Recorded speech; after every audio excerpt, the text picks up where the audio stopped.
mes jeux préférés dans les catégories Roblox. Alors, c'est parti! Première catégorie, apprendre et explorer. Dans la première catégorie, j'ai choisi le parcours ranger. Donc en fait, là, il faut sauver des animaux. Et là, c'est des crocodiles. Du coup, vous allez juste dessus et vous les récoltez. Le but, c'est de récolter le plus d'animaux avant le temps imparti qui est écrit juste en haut. Je vous l'entourerai. Et il y a un moment aussi où il y a des quiz. Par exemple là, où je vais avoir des questions sur les alligators du coup.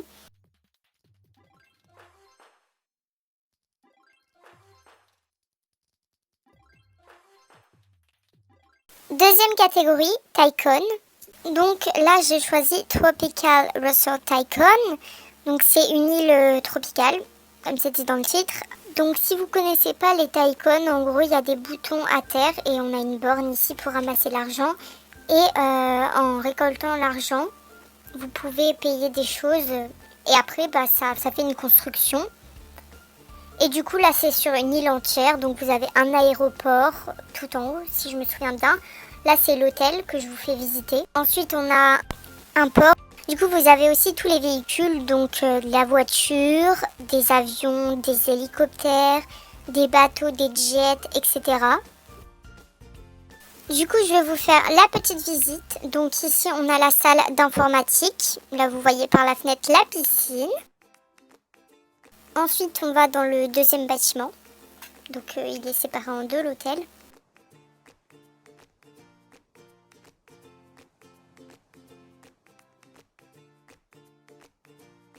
Donc, de ce côté-là, on n'a que des chambres. Donc, je vais vous montrer. Il y a 2 lits, c'est simple, hein, vraiment. Et un petit balcon. Donc là, c'est la piscine. Elle est super belle.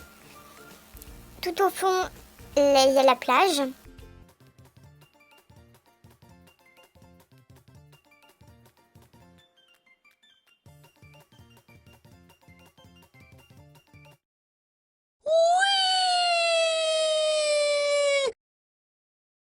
Puis pour la catégorie jeux de rôle monde réel, j'ai choisi Raw Citizen. Donc je vais vous expliquer un peu comment le jeu il fonctionne. Donc déjà on a un panneau là-bas au bout. On peut voir dessus les métiers qu'on peut faire, donc avec le salaire par heure. Et ensuite on a les quêtes, donc on peut en sélectionner 3 maximum. Et bon, moi il m'en reste qu'une parce que je les ai déjà tous faites.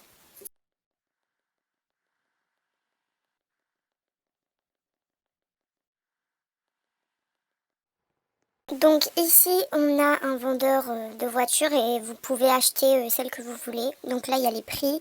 Vous pouvez changer la couleur primaire et la couleur secondaire, mais c'est payant du coup, en fonction de laquelle vous choisissez. Ensuite, quand vous sortez et que vous allez à gauche, vous avez une station d'essence où vous pouvez remplir l'essence de la voiture que vous avez achetée juste avant. Et tout au fond, c'est un magasin où vous pouvez acheter de la nourriture.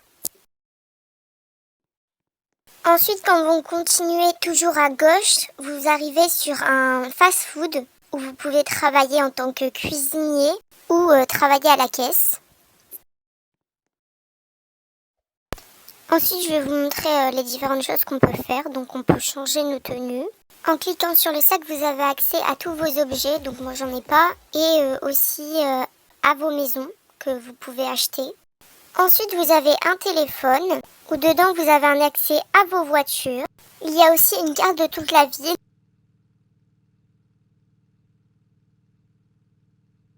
Et du coup, il y a aussi un espace maison.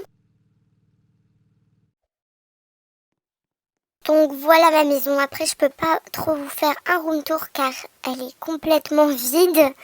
Vu que j'ai presque rien acheté pour la maison, je préfère garder mon argent pour acheter une voiture. Pour la catégorie simulateur collectionneur, j'ai choisi le royaume souterrain des fourmis.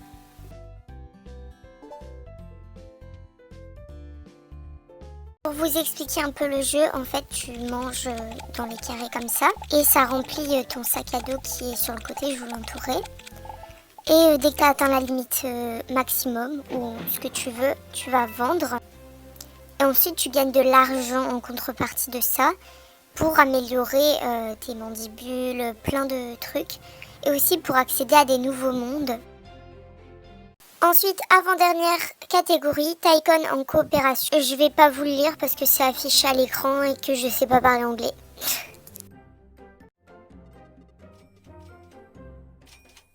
Donc c'est complètement comme un Taikon normal, sauf que vous allez construire le bâtiment avec le voisin.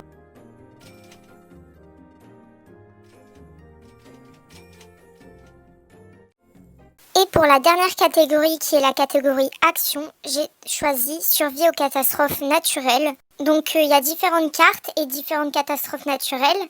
Donc par exemple, si on a inondation, il faut monter le plus haut possible sur la map. Et par exemple, s'il y a tremblement de terre, au contraire, il faut s'éloigner des bâtiments, etc., etc. Mais ce qui va faire que le jeu est marrant, c'est que le nom des catastrophes va arriver juste avant la catastrophe.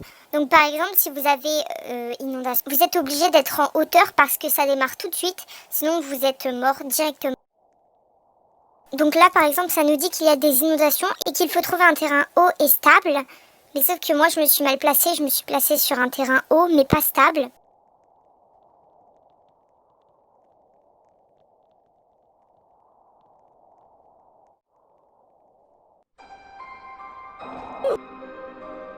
Alors ce que vous avez vu avant, donc c'est pas moi qui ai sauté dans le vide, mais vraiment la tour elle se basculait.